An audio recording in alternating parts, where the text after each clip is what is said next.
everybody, my name is Tanya and this is my Christmas book haul. So it's past that time of year again, it's now 2017, Christmas has gone by, which is very sad, but it was a very bookish Christmas in the Listed First Reader household, and I've got quite a lot of things here to talk about, on top of the stuff that I got for Christmas and also gifted for Christmas.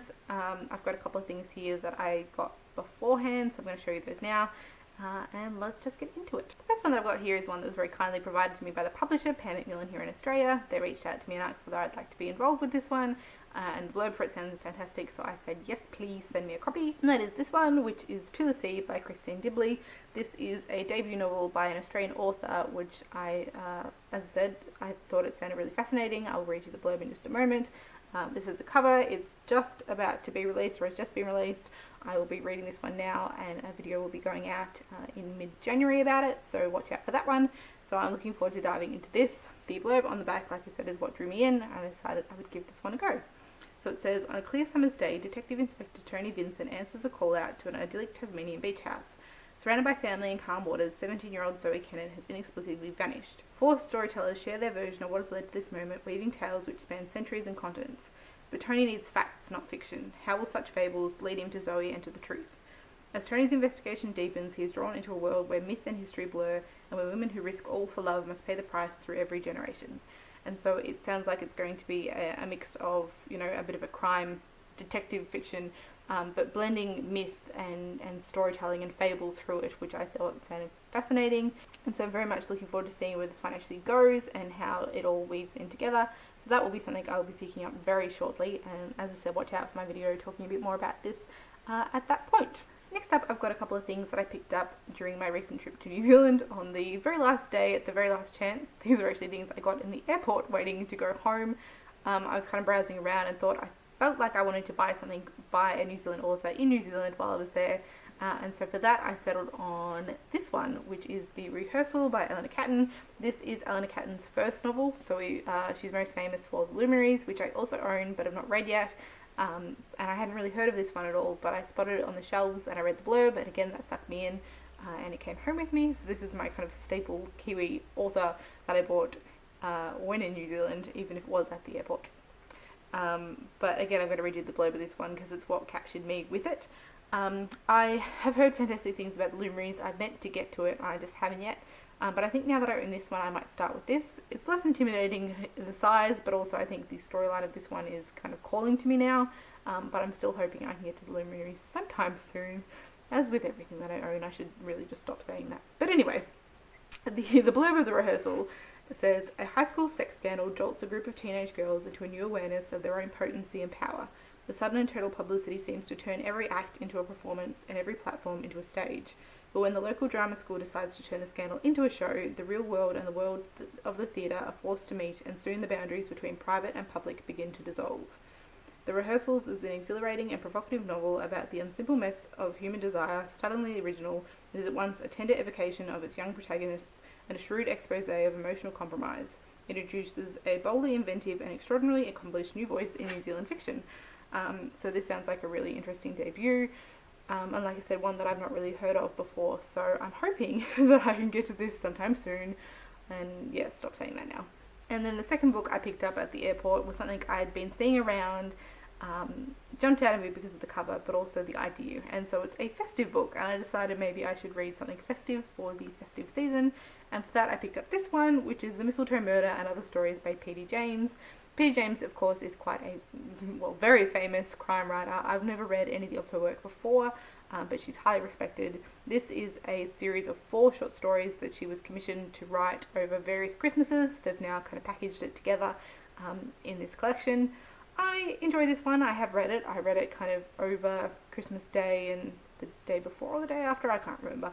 But I read it over that period as a bit of, festive thing. These are obviously little crime stories, so murders and other things that happen kind of set around Christmas time. Next up, I've got 2 books that were sent to me by the lovely Nicola from Robotnik, who I linked down below. She was my BookTube Secret Santa for this year from a group that I do a Secret Santa with, and I'm very excited about both of these and feeling very spoiled that I have 2 books. The first one of these is this. This is The Rental Heart and Other Fairy Tales by Kirsty Logan. Kirsty Logan, of course, has become quite well known on BookTube, mostly for her other two books, that is The Gracekeepers, her novel, and her other short story collection, A Portable Shelter, both of which I own and have not read and really need to get around to. Now I also own her first short story collection, this one. It's quite a swim little thing, and it says on the back that there are 20 tales in here, so they're obviously quite short stories, and I'm looking forward to getting to this.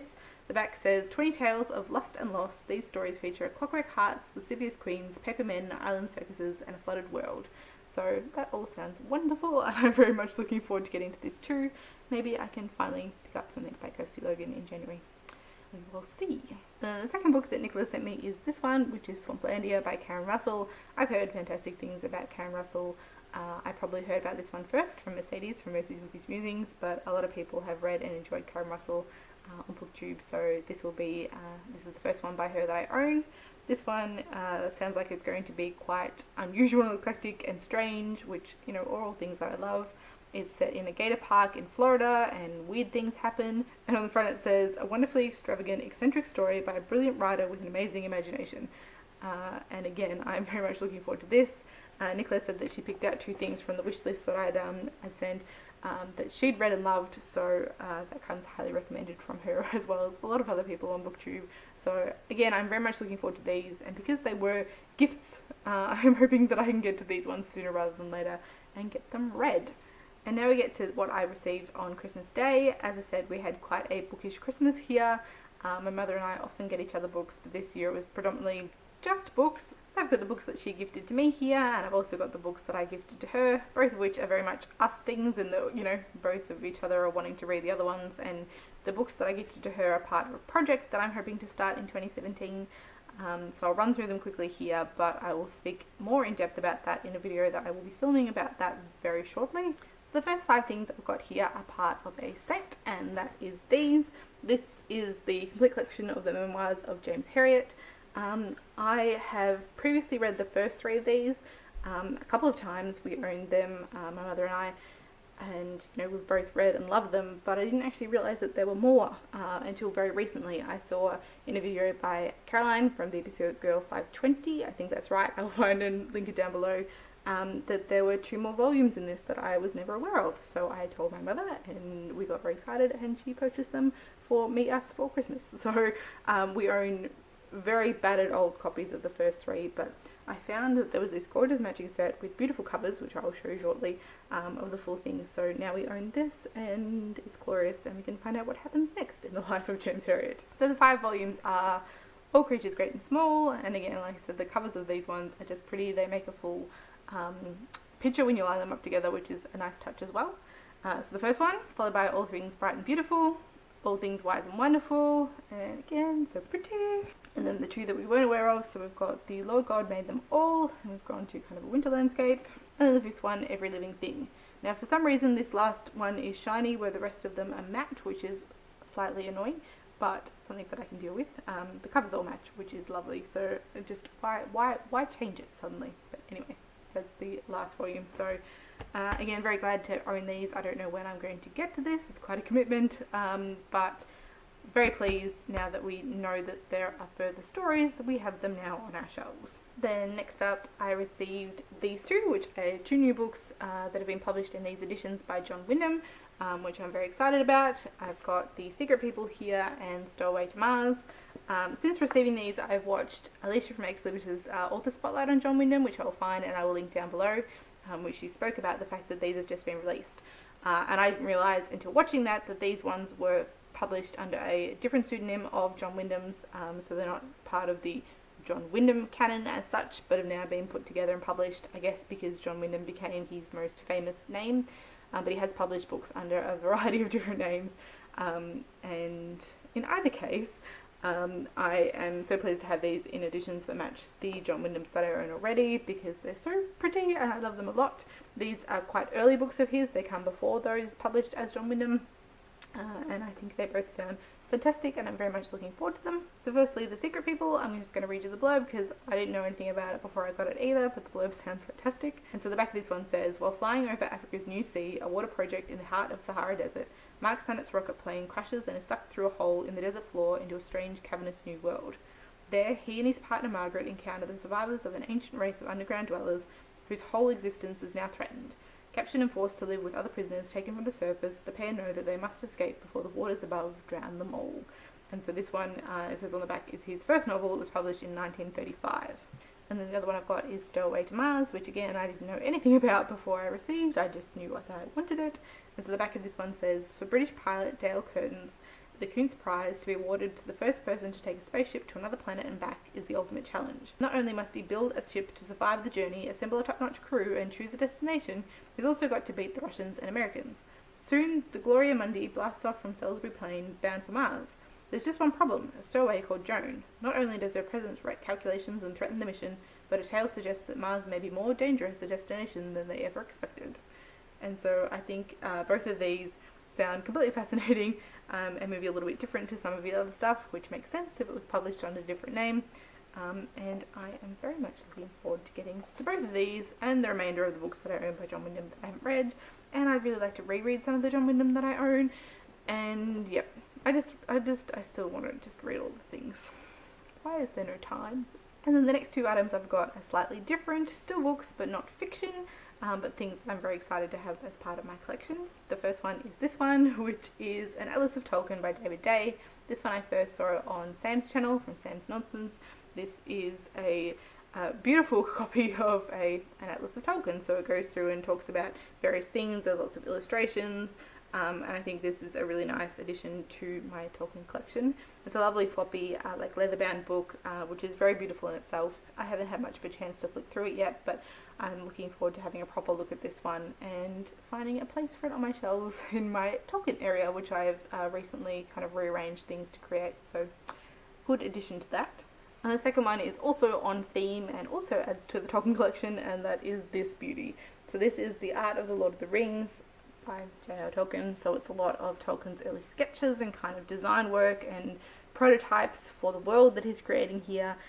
It comes in a beautiful slipcase and is a beautiful hardcover book, which, like I said, illustrations throughout and different texts. So again, I haven't had much of a chance to look through this one yet, but I'm looking forward to it. It seems to have, like I said, a lot of like early concept work for different places, and I guess further, shows the depth of planning and information that goes into creating Middle-earth and this whole world that he's constructed, which I think is fantastic. So again, I'm very much looking forward to properly flicking through this one and seeing what I can find in here. So that's everything that I received for Christmas. As I said, I've got some books here that I gifted for Christmas, which I will make a more comprehensive video about shortly, but I just thought I'd run through them here as they are technically, part of the haul. And while I've only got one copy here, technically I actually have 2 copies of each of these, so something to think about when it comes to those. As I said, I'm not really going to speak about these here, I'm just going to run through them quickly, but these are some other books that I have recently acquired. So first up, we've got Behind the Scenes at the Museum by Kate Atkinson, Where to Go Bernadette by Maria Semple, which is something that I've heard a lot about on BookTube, so I'm looking forward to this. Terms of Endearment by Larry McMurtry. Next up we have Wild by Cheryl Strayed, which of course I've heard a fair bit about on BookTube as well. The Namesake by Jhumpa Lahiri. Are You My Mother by Alison Bechdel, which is her graphic memoir, and again something that I've heard about predominantly through BookTube. And lastly, The Joy Luck Club by Amy Tan, which is something that I did already own, so the other copy of this one does not match this one, but it was a really good excuse to buy one of these gorgeous Penguin Orange collection books. I've been eyeing them off, they're absolutely gorgeous, but I don't need them all. A lot of them I already own or I don't really know anything about, and some of the ones I own I don't really, like all that much anyway, so I don't need another copy. But I've really been eyeing off how beautiful these are. It's, gorgeous front and back, it's got the deckled edges and French flaps, and it's a nice buttery feeling, and it's a bit bigger than the usual Penguin Classics, the orange ones. So now I own one of these and hope I can be content with just that. And so those books have got something in common, which I will make more clear shortly. As I said, I'm hoping to film a video today about that project that I'm hoping to start in 2017 as well. So keep your eyes peeled for that, but I will let you know that it is list related. So that's everything that I received in the month of December and Christmas. It's definitely enough, but bookish Christmases are always the best types of Christmases. So if you've read any of these ones and think that I should get them sooner rather than later, let me know. And if you've read any of them, let me know what you thought of them. As always, thank you all for watching, and I will see you next time. Bye.